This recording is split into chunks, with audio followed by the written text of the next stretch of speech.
Hi everybody and welcome to Lost Genre Reddit Stories. This video is a one-story video with a post from the subreddit Relationships. So if you want to get started with the story, just use the timestamps in the video timeline. Now I'd like to thank all of you that support me and my videos. It means a lot to me that you do, so thank you so much and I hope you keep enjoying the content. And if this is the first time watching one of my videos and you like it, then consider subscribing to the channel and joining us on Discord. Now let's get started with today's stories. Quick disclaimer, I know the title says boyfriend's son, but in reality it's the boyfriend's nephew who he is the guardian of because the parents died.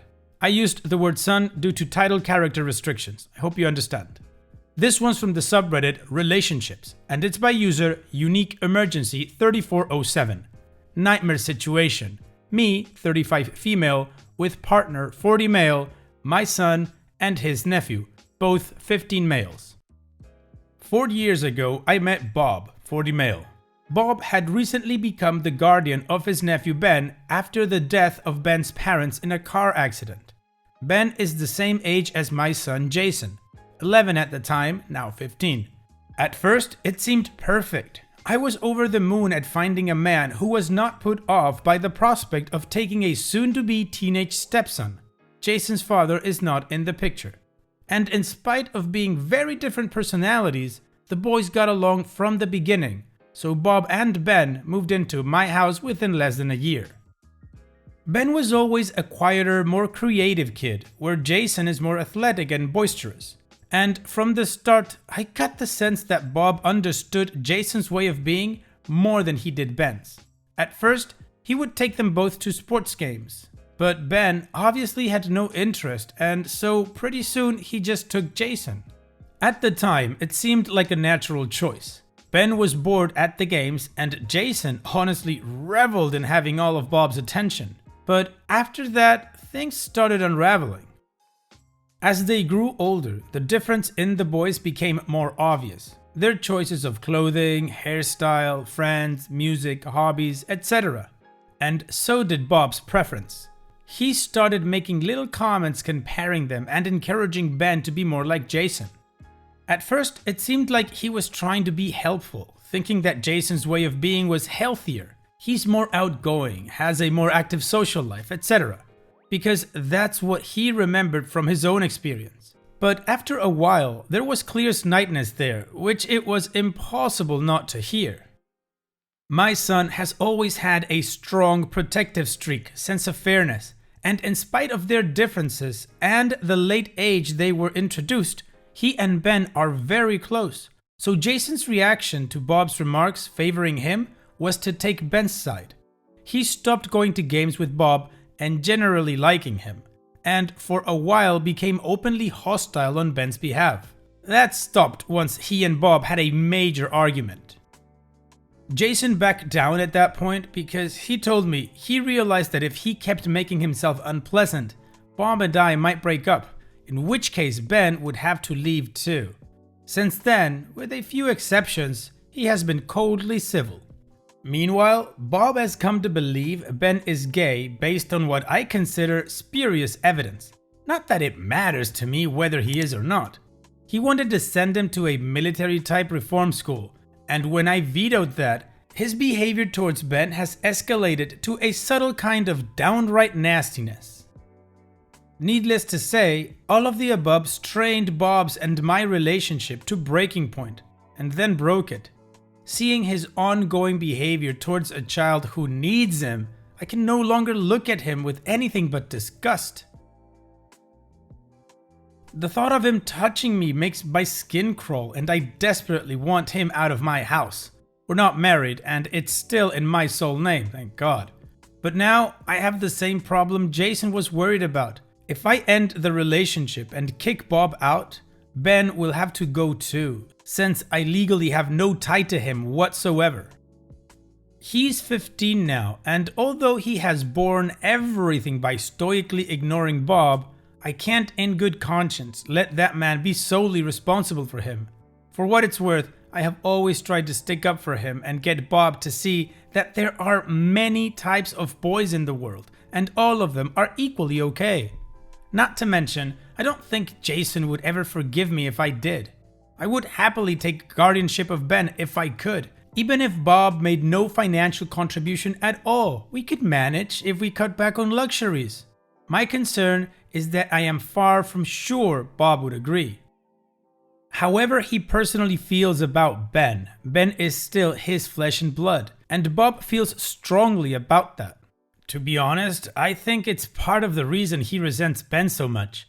Ben is the last of the line, and not turning out how Bob thinks his family should be represented. If I were to start a conversation along those lines and Bob refused to allow Ben to stay, it would be incredibly difficult to roll back. The idea of having to continue to play his supportive wife to stop him from leaving of his own accord for another 2.5 years till Ben turns 18 sounds like a nightmare, but the alternative is worse. What is the best way to manage and get through this? Well, OP, first of all, I'm so sorry for what Ben's had to go through. First of all, he lost his parents, and now the one person in his life, like his uncle, who should be able to take care of him, doesn't like him because he's just different to other kids. And that absolutely sucks. But the good thing is that you are part of Ben's life, so maybe you can do something to help him out. Now, I don't have any proper advice because this sounds like more of a legal issue than a relationship one. So if I would have any advice for you, it would be talk to a lawyer, see what your options are. The kid's already been living with you for about 4.5 years and he is 15, so maybe there is something there that you can grab onto to make him just stay with you and get rid of Bob. Like I said, I don't know, but that's worth a shot. What do you guys think? What would be your suggestion to OP? Let me know in the comment section and let's continue with the community comments to see what they had to say. Hotspur Jr. says, so you've gotten good advice here. Just to reiterate, talk to Ben. Tell him that he always has a home with you and that you're not going to do anything which will make his home situation unstable. Tell him you love him and appreciate him for who he is and that you know things are fraught. I know you don't particularly think Ben is gay, but I think you should talk to him in a way that makes it clear that you don't care without saying as much. Talk to a lawyer. Find out how, if you kick out Bob, Ben can stay. How old does he have to be to make that choice? You want to avoid a legal fight, but it's good to know what the law is. Talk to your son. Tell him you appreciate him standing up for Ben to Bob. Tell him that you agree that Bob is behaving unacceptably. Tell him that you're trying to figure out a way to keep Ben safe from Bob and that you will never take Bob's side over him and Ben. Tell him you recognize that the current situation with Bob is unhealthy for everyone and that you're actively trying to figure out a way to resolve it while protecting Ben. Don't tell Bob any of this. Have all these conversations quietly until you're ready to take action because you've had the discussion with a lawyer. Furthermore, once you're ready to take action, talk to Ben and Jason before you tell Bob. And OP responds, thank you very much for saying this. I must admit, in all of this, I have gone from trying to smooth things between them and Bob to trying to find a way out for all of us, and have not prioritized communicating with the boys as much as I could have. I am going to try to get some alone time with each of them this weekend to at least ensure them that I see what's happening and value them. Fouge023 says, try to find out how Ben can become emancipated. He will likely be granted this if he can present evidence that living with Bob is detrimental and that he is mature and sound of mind. The fact that he would be living with you and his brother would also likely be a huge benefit.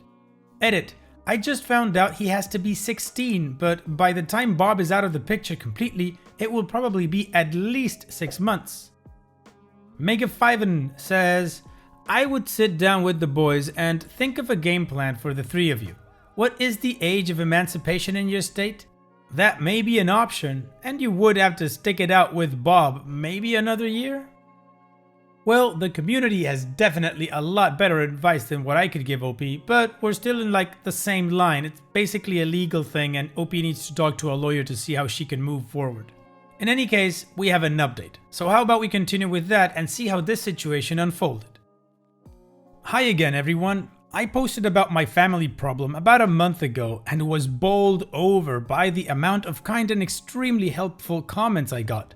Someone requested an update, so I'm posting now to tell you what's happened since.